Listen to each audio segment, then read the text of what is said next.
शेतात हरभरा काढण्यासाठी लावण्यात आलेल्या थ्रेशरमध्ये हरभऱ्याची मळणी करत असताना अचानक हरभऱ्याऐवजी रक्त आणि मांसाचे तुकडे येऊ लागल्यानं सगळीकडे गोंधळ उडाला। मशीन बंद करण्यात आला। जेव्हा शेतकऱ्यांना हे काही भयंकर घडल्याचं समजलं तेव्हा त्यांना घामच फुटला। नेमकं असं काय घडलं होतं ज्यानं सगळीकडे खळबळ उडाली होती? संपूर्ण बातमी जाणून घेण्याअगोदर तुम्ही चॅनलवर नवीन असाल तर चॅनलला सबस्क्राईब जरूर करा, जेणेकरून अशा प्रकारच्या अपडेट्स या तुमच्यापर्यंत पोहोचत राहतील।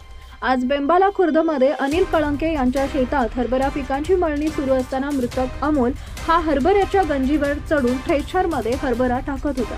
यावेळी हरभऱ्याची गंजी उचलताना असताना अचानक शेतमजुराचा पाय घसरून तो थ्रेशरमध्ये पडला। यावेळी थ्रेशर चालू होतं।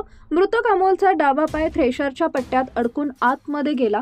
यामुळे अमोल डिके याच्या पायाचे अक्षरशः तुकडे झाले। रक्तबंबाळ अवस्थेत तेथील उपस्थित मजुरांनी दवाखान्यात नेण्याचा प्रयत्न केला। रुग्णालयात तातडीनं सूचना देऊन अँब्युलन्स गाडी बोलावली। सदर मजुराची परिस्थिती अत्यंत गंभीर स्थितीत असल्यानं त्यास तातडीनं अमरावती येथील रुग्णालयात नेण्याचा प्रयत्न करण्यात आला, मात्र वाटेतच त्याचा मृत्यू झाला। अमरावतीमध्ये घडलेल्या या घटनेनं संपूर्ण परिसरात हळहळ व्यक्त होताना दिसून येते।